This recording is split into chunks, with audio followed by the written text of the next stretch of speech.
A tutorial, we're going to put the signature or anyone's signature behind an image.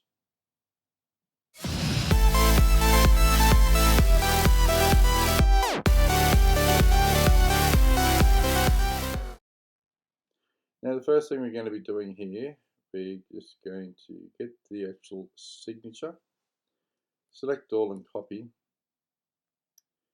get the image that you're going to place the signature behind and paste it.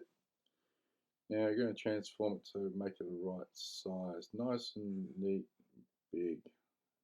It's going to rotate it a bit so that the actual line underneath Picasso is actually level with the beach. So it gives us a bit of perspective there. Unclick it, get the selection tool and make it bigger. The whole idea when you're putting text behind an object is to make the text so big so you can actually read it and understand it, so the actual image is not blocking it too much. The next thing we're going to be doing here, we're going to go to the background image. We're going to duplicate it, duplicate layer, okay. Drag and drop it on top of the text. Now, this is where the magic happens. There's multiple different ways of how to mask and select out the area. What we're going to be doing here, we're going to go straight up to select and select subject. What that will do, Photoshop will do a bit of an understanding, and it'll actually eliminate what is the actual main thing that's in focus. So that's what we want there. That's good. So we just hit the mask tool, and straight away there you go. It's quite instant. It's straight away. So with the words behind, you can do what you want with that, and it won't change at all. Nothing will change with the main image. So you can change it to a different position, whatever you want. That's fine. Now, because we're dealing with sunglasses here in this one, they're see-through, and as you can see here, they're not coming. The text or the actual signature is not coming through. Hold down the space bar key and move up. Now, the trick is here, what you can do, we can actually, because we've got a background image already there, whatever we remove from this image will show the layer underneath, which is the signature, and also the background layer. So if we go back up to the image itself and make sure you've got the mask selected, get a paintbrush, nice size paintbrush, not too big, not too small, and make sure you got black selected, and start painting around the inside of that. Let's go and redo that. I'll rotate the image, hold down the R key and just rotate the image like that. Hold down the space bar key and you can move it like that. I'm just going to do it again so we get a nice, even, clean, straight line here. Now I'm going to do the same on the other side. Hold down the R key and move it around. I keep on moving it. And what it's doing, as you can see here, it's actually showing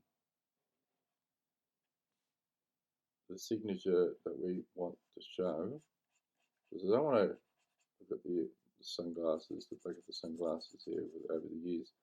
I don't want to go over those. So what it's doing is actually just exposing what's beneath it. That's all it's doing. Now there's another little trick. I'm just going to make the brush a little bit bigger. If you click, let go, hold down the shift key and click again, you get a straight line like that. So click, hold down the shift key, click again, get a straight line. That's a good way to fill in an area with any pen tool. I'm just going to continue over here to this one. I'll put the brush size back down a bit. I'll just go around the edges here to that one.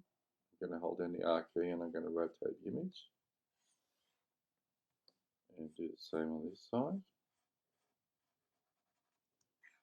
I'll just make the brush a little bit bigger. I'm going to do that straight line again.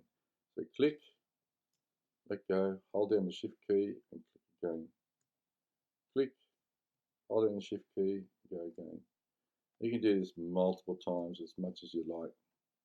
got to make sure that you click and let go and hit the shift there. Alright, now, oops, excuse me, go back. Now I'm going to zoom out because there's another area here that we have to fix up. So hold in the R key and we're going to change it into position like that again. Now zoom back in.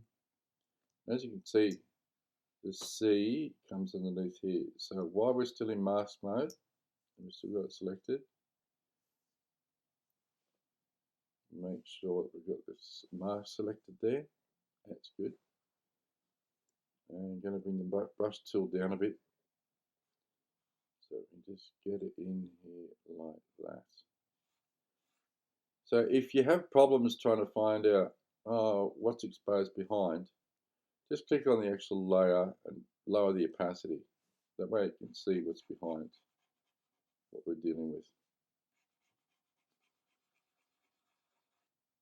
And go along like this. I'll put the opacity back up so I can see exactly where I'm up to. I'm going to do the same here. As I'm getting into a tight little corner here, I'm going to have to change the size of the paintbrush to make it a lot smaller. Get in like that. Now, if you want to get into little tiny little areas like that, get the paintbrush tool.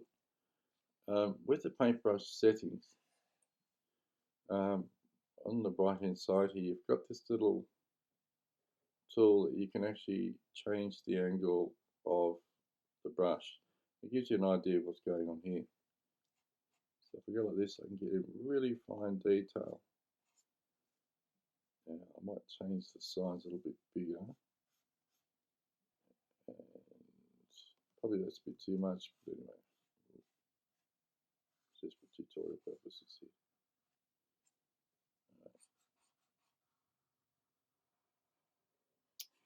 Okay, so that's pretty good. What I usually use is the smudge tool. If it's an area like this where it should be blurred like the rest of it, I'll just blur it with the smudge tool. That way it just blends in more, that's all. That's all it's doing. Okay, I'm pretty sure we're done. Okay, now what we've got is everything see-through. How's that? It's looking really good. Now, there's other things you can do here, like the word Picasso itself. I can just bring that down if I want a little bit, something like that. So it looks a little bit more artistic. Perhaps you could do that with your signature with any of your favorite images.